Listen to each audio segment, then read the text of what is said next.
Dear students, आज का हमारा टॉपिक है थर्मोरेगुलेशन, जिसमें हम थर्मोरेगुलेटरी स्ट्रेटजीज ऑफ ऑर्गेनिजम्स यानी प्लांट्स एंड एनिमल्स की थर्मोरेगुलेटरी स्ट्रेटजीज को स्टडी करेंगे।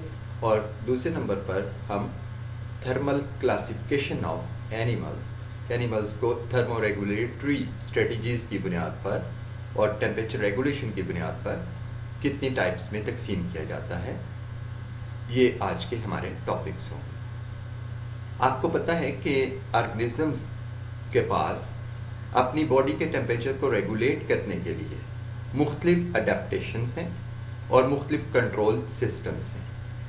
इन सिस्टम्स को वो यूज़ करते हैं इन्वायरमेंट के टेम्परेचर एक्सट्रीम्स के साथ मुकाबला करने के लिए।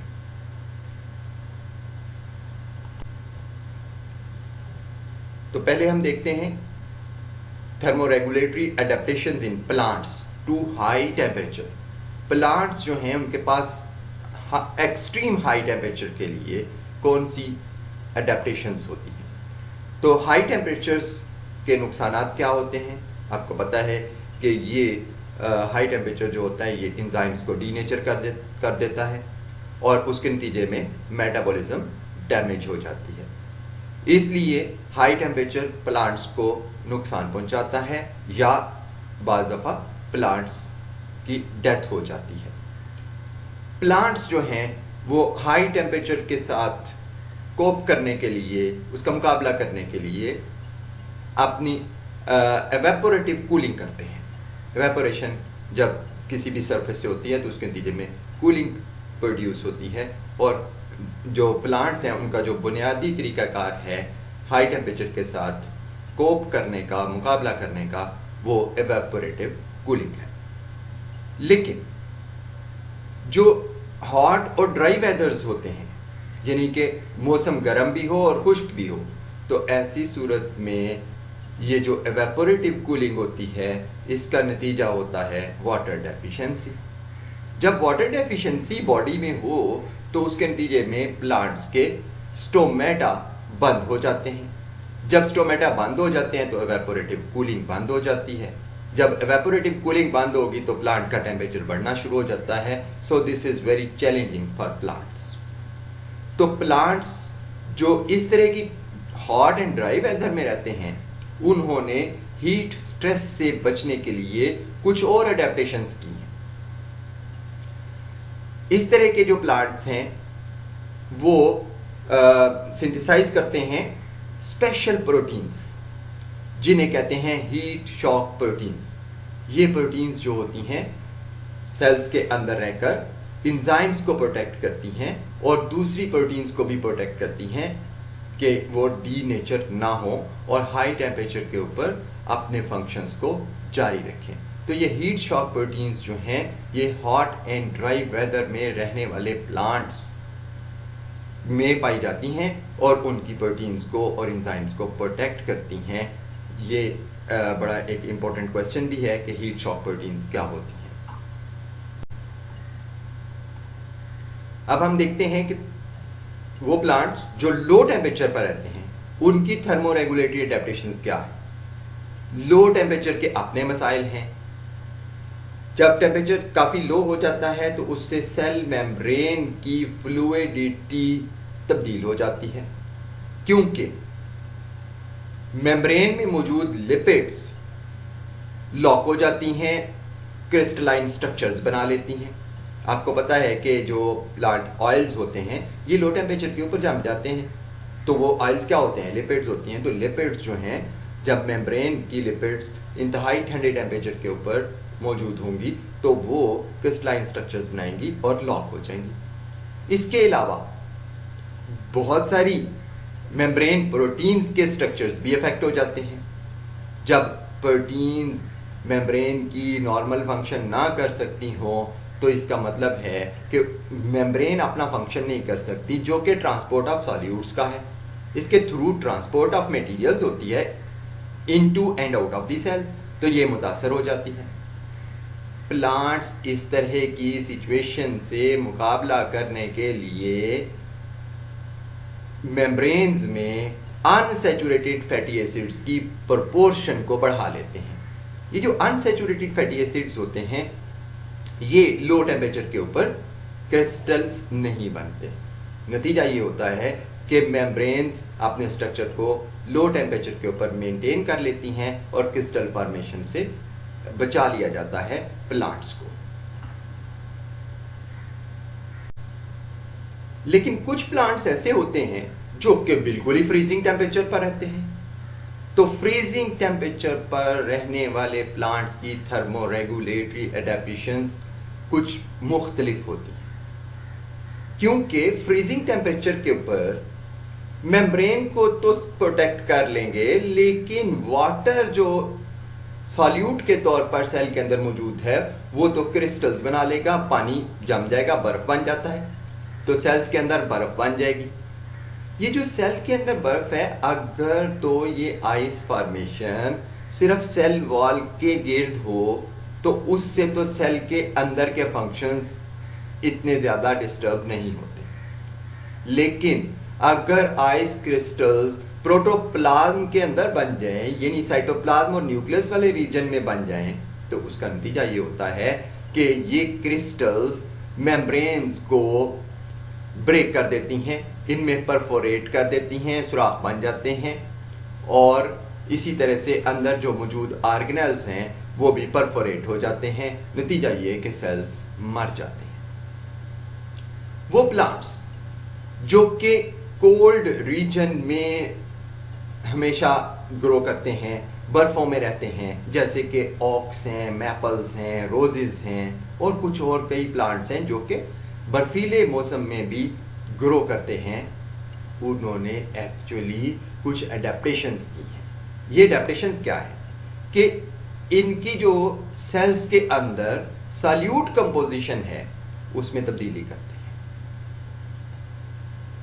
आपको मालूम है कि अगर सेल्स के अंदर साल्ट की कंसंट्रेशन या सॉल्यूट्स की कंसंट्रेशन बढ़ जाए तो वाटर का फ्रीजिंग टेम्परेचर चेंज हो जाता है, वो 0 डिग्री सेंटीग्रेड पे जमता नहीं है, कई दर्जे माइनस पे चला जाए तो तब भी वो नहीं जमता। तो ऐसे में क्या होता है कि साइटोसोल जो है, साइटोप्लाज्म का जो मटेरियल है, वो इंतहाई सुपर कूल तो हो जाता है लेकिन आइस फॉर्मेशन नहीं होती। जब आइस क्रिस्टल्स नहीं बनती तो उसका फायदा क्या होता है कि साइटोप्लाज्म के अंदर ऑर्गेनेल्स अपने फंक्शन करते रहते हैं। हाँ, सेल वॉल के गिर्द का जो एरिया है जहां पे साइटोप्लाज्म नहीं है, जिसमें सॉल्यूट कंपोजिशन को तब्दील नहीं किया जा सकता, वहां पे आइस क्रिस्टल्स बन जाती हैं, लेकिन वो इतना ज़्यादा अफेक्ट नहीं करती सेल्स के फंक्शंस को, और इस तरह से ये प्लांट्स फ्रीजिंग टेम्परेचर के ऊपर भी सरवाइव कर जाते हैं। अब हम देखते हैं कि एनिमल्स की बॉडी टेम्परेचर के लिहाज से क्लासिफिकेशन क्या होती है। तो एनिमल्स को बॉडी टेम्परेचर के हिसाब से क्लासिकली 2 किस्मों में तकसीम किया जाता है। पहली किस्म को कहते हैं पाइकिलोथर्म्स और दूसरी को कहते हैं होम्योथर्म्स। पाइकिलोथर्म्स जो हैं वो ऐसे एनिमल्स हैं जिनकी बॉडी का टेम्परेचर इन्वायरमेंट के यानी एम्बिएंट टेम्परेचर के मुताबिक तब्दील होता रहता है। ऐसे एनिमल्स जो हैं वो अपनी बॉडी के टेम्परेचर को मेंटेन नहीं रखते, बल्कि उनकी बॉडी का टेम्परेचर तब्दील होता है विद द इन्वायरमेंट। अगर बाहर गर्म टेम्परेचर हो तो इनकी बॉडी का टेम्परेचर भी गर्म हो जाता है, अगर बाहर ठंड हो तो इनकी बॉडी कूल हो जाती है। इसमें सारे इनवर्टिब्रेट्स आते हैं, सारी फिशेस, एम्फीबियंस और रेप्टाइल्स इस ग्रुप में इंक्लूडेड हैं। ये भी याद रखें कि इस पाइकिलोथर्म्स को हम कॉमन लैंग्वेज में और कॉमन टर्म में कोल्ड ब्लडेड एनिमल्स कहते हैं। दूसरी जो टाइप है एनिमल्स की वो है होम्योथर्म्स। होम्योथर्म एनिमल्स जो हैं दे maintain their body temperature in spite of changing the environmental temperature. Air का और वाटर का टेम्परेचर बेशक सुपर कूल हो जाए या सुपर हॉट हो जाए, लेकिन एनिमल की बॉडी का टेम्परेचर मेंटेन रहे, तो ऐसे एनिमल्स होम्योथर्म्स कहलाते हैं। इनको हम कॉमन लैंग्वेज में वार्म ब्लडेड एनिमल्स भी कहते हैं। और इनमें बर्ड्स और मैमल्स शामिल हैं। अब हम देखते हैं कि एनिमल्स की बॉडी हीट कहाँ से हासिल करती है। सोर्स ऑफ हीट प्रोडक्शन क्या है? क्या अपनी बॉडी मेटाबॉलिज्म के नतीजे में हीट प्रोड्यूस करती है या बाहर के इन्वायरमेंट से हीट लेती है? तो इस बुनियाद के ऊपर एनिमल्स को हम 3 किस्मों में तकसीम करते हैं, एंडोथर्म्स, एक्टोथर्म्स और हेट्रोथर्म्स। एंडोथर्म एनिमल्स जो हैं, they generate their own body heat through metabolism. ये जो एनिमल्स हैं, they regulate their body temperature within a narrow range. इन एनिमल्स की बॉडी का टेम्परेचर एक नैरो रेंज में मेंटेन रहता है। ये अपनी बॉडी के टेम्परेचर को रेगुलेट करते हैं मेटाबॉलिक हीट की वजह से। इसमें फ्लाइंग इंसेक्ट्स आते हैं, कुछ फिशेस भी इस ग्रुप में इंक्लूडेड हैं और तमाम बर्ड्स और मैमल्स इस ग्रुप में शामिल हैं। एक्टोथर्म्स जो हैं, ये ऐसे एनिमल्स हैं जो कि बहुत थोड़े लेवल पर मेटाबॉलिक हीट प्रोड्यूस करते हैं। इनकी मेटाबॉलिक हीट ज्यादा नहीं होती, बल्कि ये अपनी बॉडी के टेम्परेचर को रेगुलेट करने के लिए बाहर के इन्वायरमेंट की हीट पर डिपेंड करते हैं।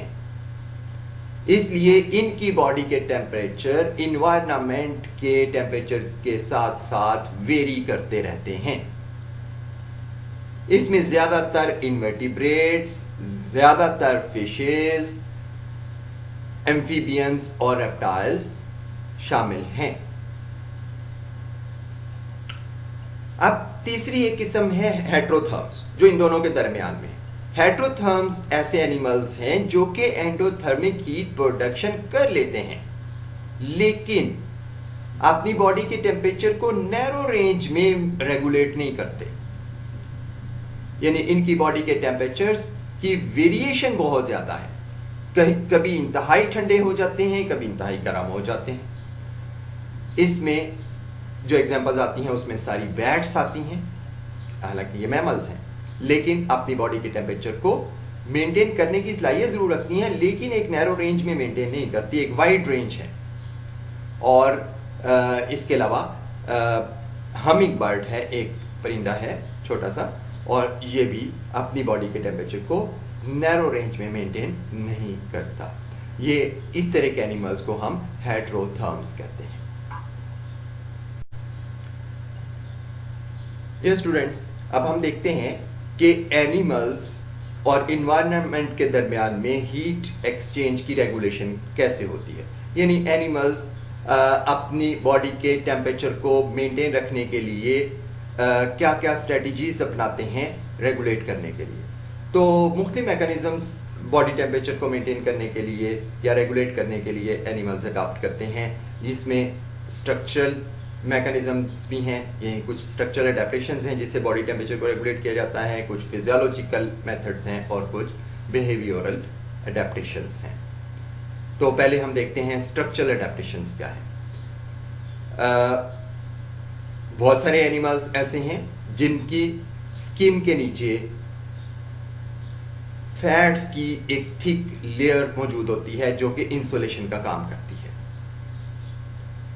इससे क्या होगा, ये एक स्ट्रक्चरल अडेप्टेशन है जिसके नतीजे में बाहर की कोल्ड बॉडी के ऊपर असर नहीं करेगी। मिसाल के तौर पे आप रीच को जानते हैं, ये जो बियर होते हैं बर्फों के ऊपर भी घूम फिर रहे होते हैं। क्यों? Because they have an insulation of subdermal fatty layer. फिर दूसरे नंबर पर मैमल्स में पिलेज होती है, body is covered with hair. ये जो पूरी हेयर कवरिंग होती है इसको कहते हैं पिलेज। और इसी तरह से बर्ड्स के पास फेदर्स की बॉडी कवरिंग होती है जिसे प्लूमेज कहते हैं, और ये इंसुलेशन का काम करती है। फिर उसके बाद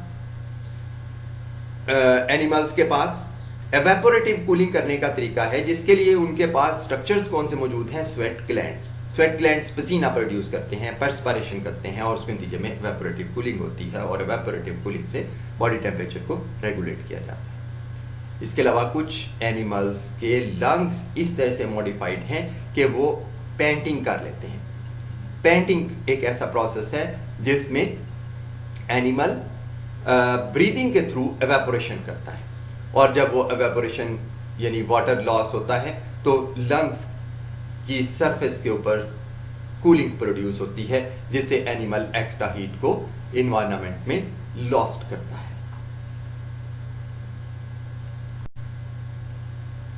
एनिमल्स की बॉडी टेम्परेचर को रेगुलेट करने के लिए बिहेवियरल एडेप्टेशंस क्या हैं? तो इसमें आपने देखा है कि हम खुद भी और मुख्तलिफ एनिमल्स को हम देखते हैं कि वो इन्वायरमेंट में जो भी टेम्परेचर एक्सट्रीम होती है उससे दूर चले जाते हैं।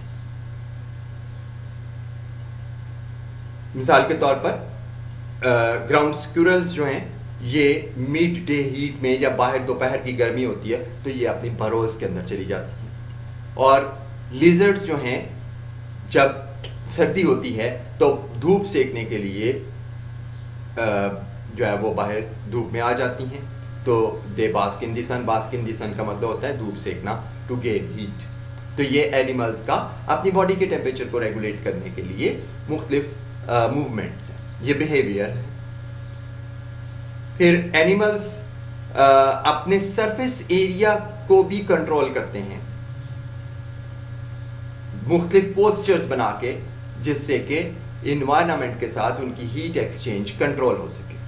मिसाल के तौर पर गर्मियों में आप और अदर एनिमल्स जो हैं वो ज़्यादा बॉडी को फैलाने की कोशिश करते हैं, खुल के रहते हैं ताकि हीट ज़ाया हो, बाहर निकले हीट। लेकिन इसके मुकाबले में सर्दियों में क्या होता है, इकट्ठे होकर जुड़कर बाजू सीने के साथ जोड़ लिए, टांगे इकट्ठे बैठे हुए इकट्ठे से होके, तो क्या है कि बॉडी सरफेस एरिया कम हो ताकि हीट लॉस ना हो। तो ये मुख्तलिफ बिहेवियरल एडेप्टेशंस हैं एनिमल्स में, जो कि heat exchange between the animal and environment को कंट्रोल करती हैं। अब तीसरी किस्म की एडेप्टेशंस जो हैं वो फिजियोलॉजिकल एडेप्टेशंस हैं, उनको हम अगले लेक्चर में डिस्कस करेंगे।